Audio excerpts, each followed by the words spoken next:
Lofter, lofteuse, on vous ment, on vous spolie par derrière dans la piscine. Oui, gardez l'ancien, hein.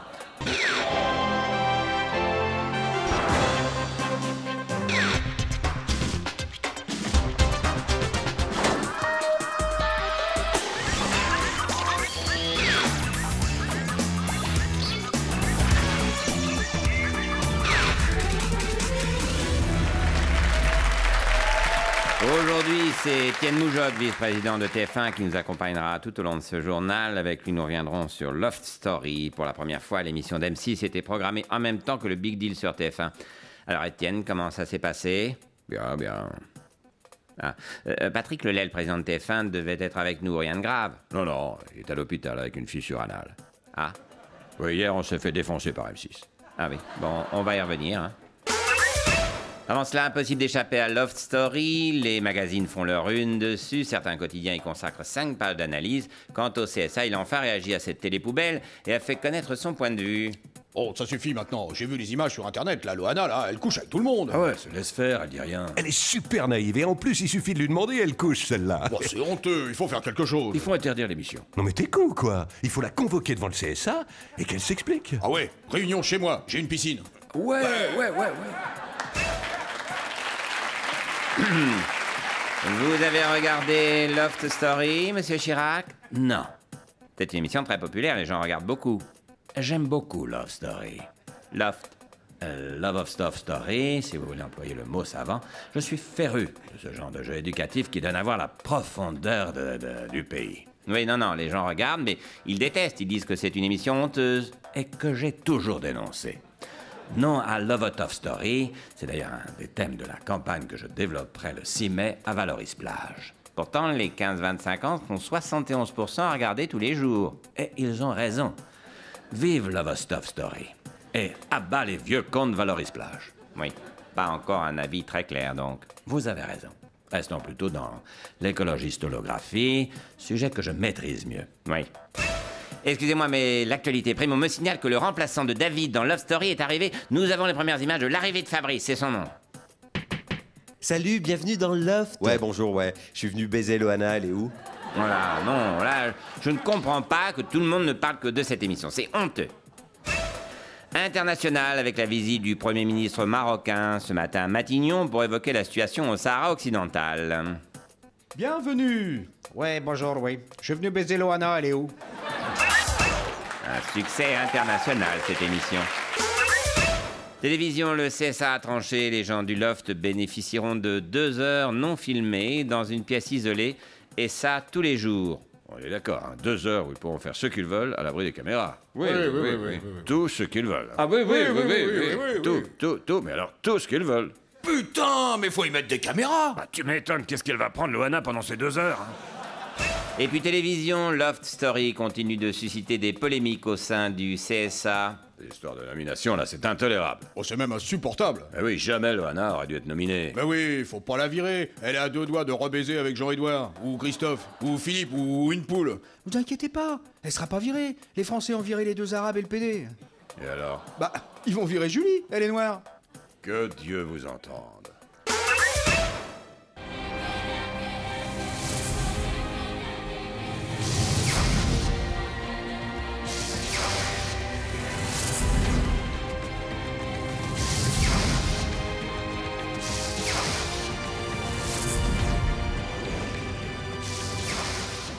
Paris, boulevard de la République.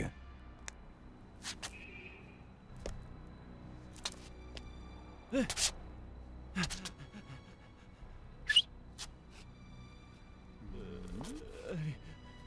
5h34. François rassemble l'équipe. Vous êtes prêts? Allez, on y va. Oh, quoi? Oh, attendez. Faut que je m'arrête. Fais attention, Valérie. Quoi? Et c'est un banc. 5h41. Valérie a des palpitations. Bon, qu'est-ce qu'on fait? On peut pas rester là quand même. En effet, il faut que nous gardions notre calme, première chose. Ah, moi je dis, attention, il y a un chien là-bas. Mais où ça? Bon sang, il faut faire quelque chose. Attendez-moi. 5h47. Un chien passe. Ouh, on l'a échappé belle, hein? En effet.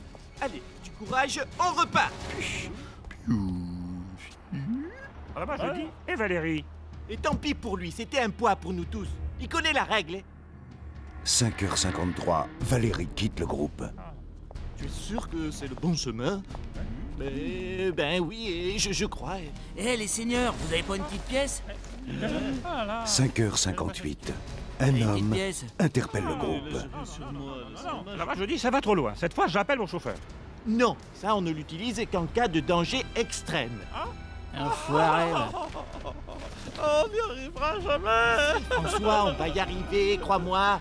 Les aventuriers de l'UDF, des hommes, enfin des centristes, lâchés en plein centre-ville, dans un monde auquel ils ne sont pas préparés. François, il y a une rue à traverser. Qu'est-ce qu'on fait? Avant tout, on garde son calme.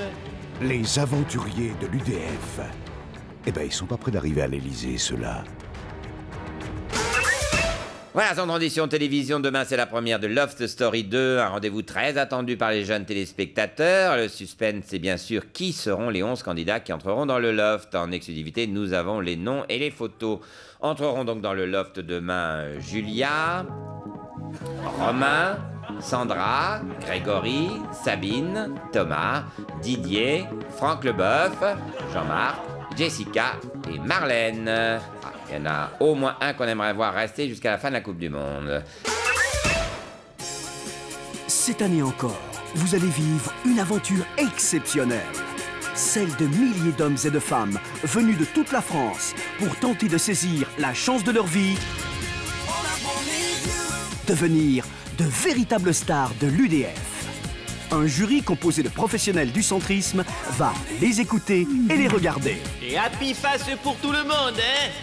La sélection sera impitoyable. Seuls les meilleurs intégreront le Saint des Saints, l'atelier de force démocrate.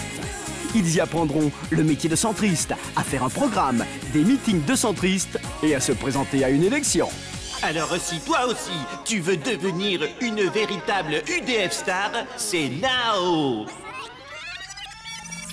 Bon, là, ça rend pas terrible, mais avec une bonne chorégraphie, ça va déchirer.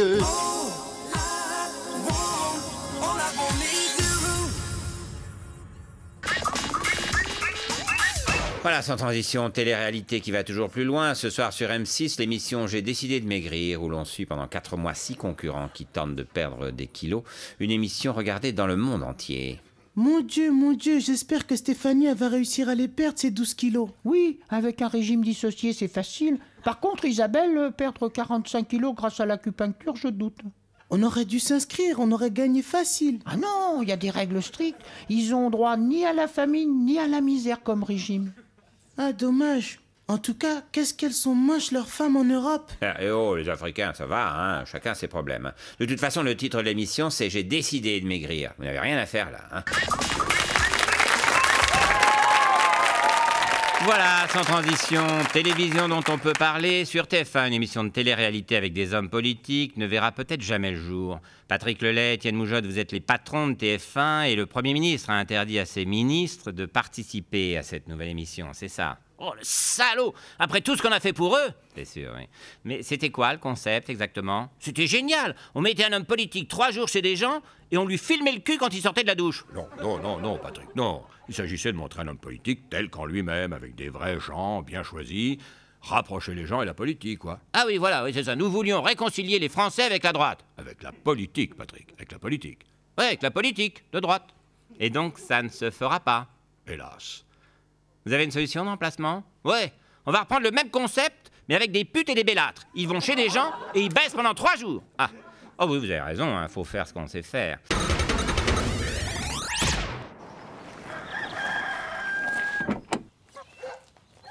Monsieur Moujotte, bienvenue à la ferme. Alors c'est ici, c'est de là que tout part alors, au grand air. Ah oui, on les aime, hein, c'est pour ça. Mais ils vivent ensemble, ça pose pas de problème? Non, ils sont pas méchants. Alors ça, c'est la sélection pour Koh-Lanta 3.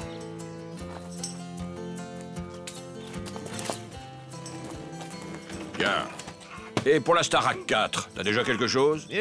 peut-être, oui. J'ai la Linda Maria qui est là-bas. Elle est ravissante. Elle est saine? Non. Tant mieux. Mais l'autre là à côté, elle est pas mal non plus. Ah non, désolé monsieur Boujotte, mais elle est déjà réservée pour Opération Séduction 3. Dommage. Elle est saine? Bah non.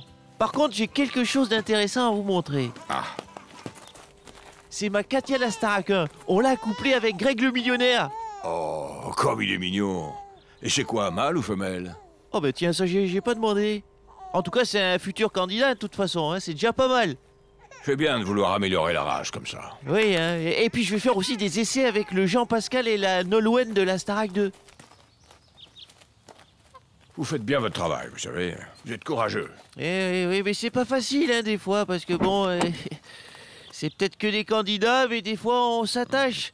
Il y en a, quand ils partent, vous les verriez avec leurs yeux, là, leur petit sourire et tout. Moi, j'ai l'impression qu'ils savent ce qui va leur arriver. Faut pas être sensible comme ça, on les élève pour ça, hein. Ouais, mais enfin, il y en a qui sont mignons, hein.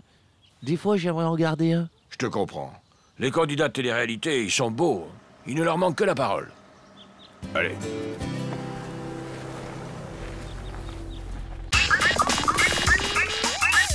Voilà son transition ce soir sur M6, c'est la dernière de On a échangé nos mamans, mais ne vous inquiétez pas, la télé-réalité continue. Les Américains qui nous vendent ces concepts ont encore des ressources.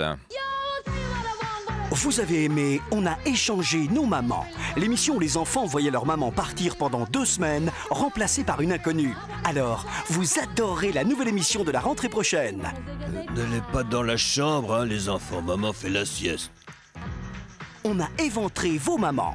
Ah, c'est éventré? Merde, je l'ai égorgé, moi. C'est bon quand même?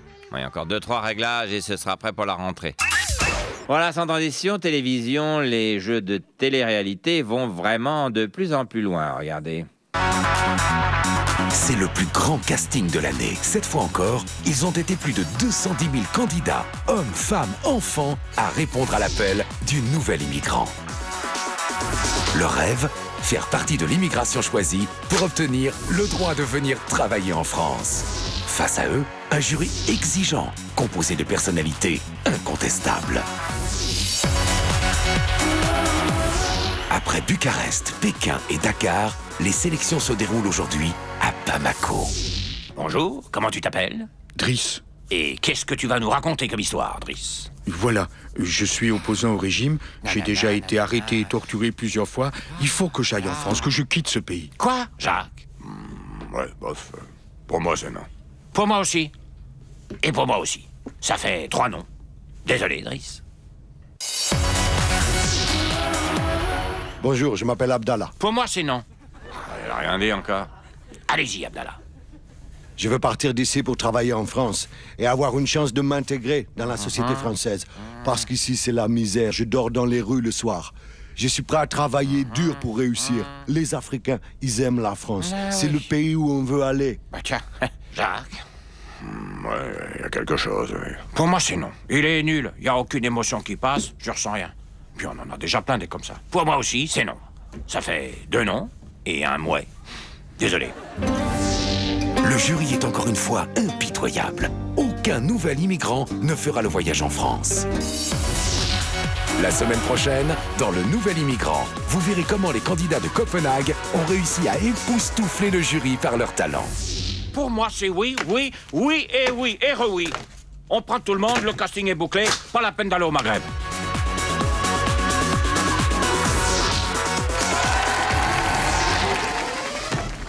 Voilà, sans transition télévision avec cette nouvelle surprenante, les émissions de télé-réalité seraient scénarisées à l'avance. L'histoire serait écrite pour assurer le spectacle et le suspense. Benjamin Castaldi, vous avez présenté de nombreuses émissions de télé-réalité. Vous nous confirmez que tout est écrit à l'avance? Des scénaristes? Comme dans Sous le soleil? Je le savais, c'est énorme! Oui, nous aussi, on s'en doutait. Hein. Mais oui, c'est sûr que c'est des scénaristes. Les histoires, elles sont trop passionnantes. Oui, enfin, ça... Mais si, dans Love Story, les mecs, ils essaient de se taper des meufs dans une piscine. Ouais. Alors que dans l'île de la Tentation, il y a des mecs, ils essaient de se taper des meufs sur une île. C'est un scénario énorme! Mais ça se ressemble un peu, du coup. Pas du tout! Dans le Bachelor, tiens-toi bien, il y a un mec, il essaie de se taper des meufs dans un château. Rien à voir avec une île. Et attends, Autre scénario de ouf! Dans Star Academy, les mecs, ils essaient de se taper des meufs en chantant! Les scénaristes, ils ont trop d'imagination, c'est énorme! On a notre réponse, il n'y a pas des scénaristes dans l'intégralité, mais un seul qui fait toutes les émissions. Après le Loft, après la Star Academy, après Nice People, après l'île de la Tentation, après Secret Story, après la ferme célébrité, après Carré VIP, découvrez la nouvelle émission de télé-réalité qui fait fureur en France. Un concept révolutionnaire. Un candidat enfermé 24 heures sur 24 dans un loft de 2 mètres carrés, sans eau, sans nourriture, sans lumière, sans aucun contact avec l'extérieur, filmé par 0 caméra pendant 1000 ans. Cimetière Story. Cette semaine, 3 nominés pour rejoindre Cimetière Story. Pour Isabelle, la défenestrée du Loft 3, tapez 1. Pour Michel, le dépressif bipolaire de l'île de la Tentation 2, tapez 2. Et enfin, pour Pierre-André, le SDF mort de froid de la Star Academy 5, tapez 3. Cimetière Story. Et on félicite Magali de Bourg-en-Bresse qui a découvert le secret de Bernard du Loft 4. Effectivement, Bernard est mort de faim sur une bouche de métro de la station Stalingrad. Après l'échec retentissant de son single, oui, moi Bernard, je suis une fille. C'était énorme, comment c'était nul. Ici la voix. Je cherche un emplacement pour Henri de l'île de la Tentation 4. Cimetière Story, parce qu'il y a une vie après la télé-réalité. C'est énorme. Nikos, viens voir. En fait, FX, ça voulait dire François Xavier. C'est énorme.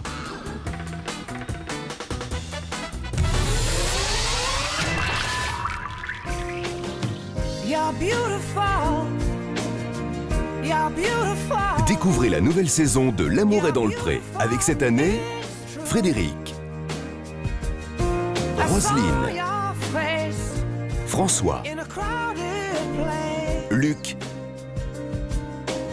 et Nadine, qui nous feront découvrir les campagnes françaises. On file tout de suite chez Frédéric. Alors, comment ça se passe tes vacances en France? T'es tombé amoureux de la Haute-Savoie? Disons plutôt que la Haute-Savoie est un département magnifique, mais pas pour y passer l'été. Bon, bah c'est comme ça, hein. Un an de présidentielle, on peut pas se permettre de partir à l'étranger. Même en Tunisie, c'est un peu une terre française. Non. Pour Frédéric, ce n'est pas encore le grand amour. Voyons si Roselyne s'est-elle prise de passion pour la Bretagne. Ah, t'as fait quoi aujourd'hui? Bah, je suis allé à la plage, mais bon, il pleuvait tellement que j'ai pas vu la mer. Alors j'ai visité une ferme. Bah, t'es contente quand même. Bah, c'est pas vraiment les Bahamas, hein. Oh, puis qu'est-ce que ça gueule, un coq? Roselyne, elle non plus, n'a pas craqué pour la Bretagne. Peut-être aurons-nous plus de chance avec Luc. Bon, calme-toi, Luc. Tu sais, à l'île Maurice aussi, c'est la saison des pluies. Je veux aller au soleil. Mais t'es au soleil? C'est juste les nuages qui le cachent. Bon, enfin, c'est très bien la Creuse, François. Ni trop froid, ni trop chaud. Température idéale. Bon, mais tu te serais ennuyé au Brésil, Nadine. Puis moi aussi, je suis en vacances en France et je me plains pas. Mon amoureux, je descends me baigner dans notre crique privée. Tu viens avec moi? Non, il fait trop chaud à la plage, là. Je préfère rester à la piscine. L'amour est dans le pré, plus malheureux que des paysans célibataires, des ministres en vacances. Et bien voilà, Secret Story 5, c'est terminé pour aujourd'hui, n'est-ce pas la voix? Ici la voix. Je le confirme, c'est terminé. La voix vous dit à demain. À demain? Mais c'est énorme! Et top générique de fin. Oh, vivement que ça s'arrête, j'en peux plus, moi. Ne te plains pas. Toi au moins t'as fini pour ce soir. Benjamin, ici la voix. Il est temps de rentrer chez toi maintenant. Ah ouais, dis donc, je suis crevé, hein. C'est énorme comme idée, hein. De l'autre côté, Benjamin. Ah, je me disais aussi, il n'y a pas de porte par là. Ici la voie. Tu es garé dans l'allée de droite. Hein? Côté main qui mange. Ah ok. Ici la voie. Ouvre le tube de dentifrice. Prends la brosse à dents. Mets du dentifrice sur la brosse. Brosse-toi les dents. Maintenant, vers le haut. Le bas, le haut, le bas. Le haut, la voix te demande de te coucher. Éteins la lumière. Benjamin, la voix te souhaite bonne nuit. Bonne nuit la voix. J'ai oublié de faire pipi. ici la voix, c'est ma faute, la voix te demande d'y aller. La voix te demande d'aller faire pipi. Bah ça y est. Bon, ici la voix qui en a marre, alors tu changes les draps ou tu restes comme ça, je m'en fous. Mais la voix, elle va se coucher. Eh, on aurait dit un bruit de porte. T'as une porte, la voix? T'habites pas dans une gorge? Waouh! C'est énorme! Voilà, sans transition télévision, avec ce soir sur Canal+, un documentaire exceptionnel sur les secrets de la télé-réalité, une plongée au cœur de ce phénomène de société avec des témoignages édifiants.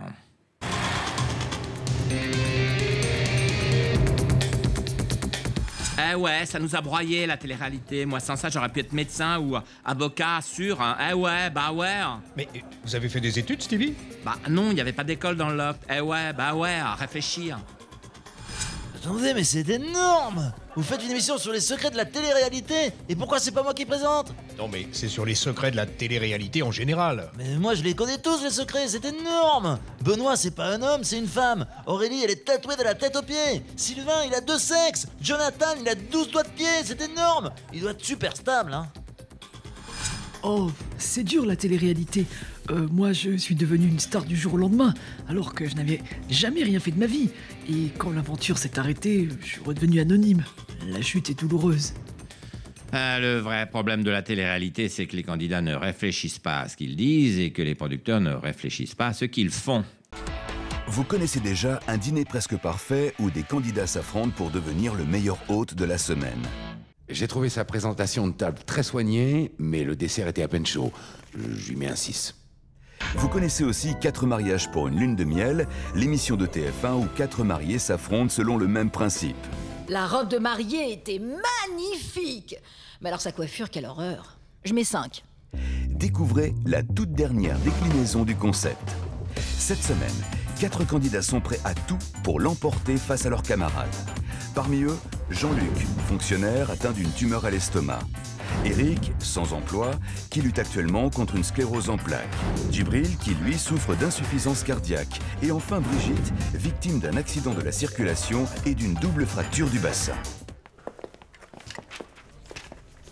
Ah, désolé, mais à cause du manque de moyens, on n'a plus qu'un seul lit de disponible à l'hôpital. Qui de Jean-Luc, Eric, Djibril ou Brigitte bénéficiera du seul lit de libre pour se faire soigner? C'est à eux de le décider. En ce qui concerne la tumeur de Jean-Luc, j'ai décidé de lui mettre un 7. Parce que j'ai vu sur la radio qu'elle avait bien grossi. Franchement, j'ai pas été du tout sensible à sa maladie. Je dois reconnaître que pendant les 5 heures en salle d'attente, Djibril m'a bluffé par sa patience. Pour moi, il mérite un 9. 4 malades pour un lit, c'est chaque semaine dans tous les hôpitaux français. Bonjour. Vous êtes content d'avoir gagné? Ah oui, mais ça fait 3 jours que je suis là et j'ai pas encore vu de médecin. Ah bah ça c'est normal. Maintenant, pour voir un médecin, vous devez participer à l'émission 8 malades pour un médecin.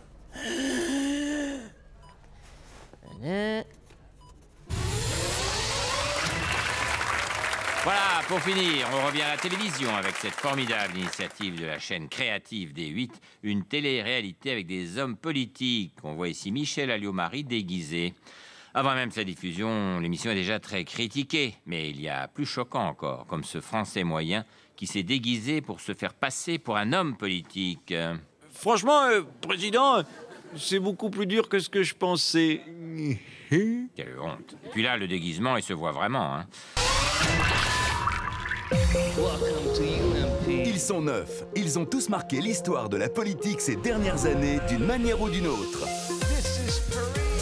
Nadine, Rachida, Nathalie, Jean-François, François, Brice, David et les Balkany sont les anges de la politique.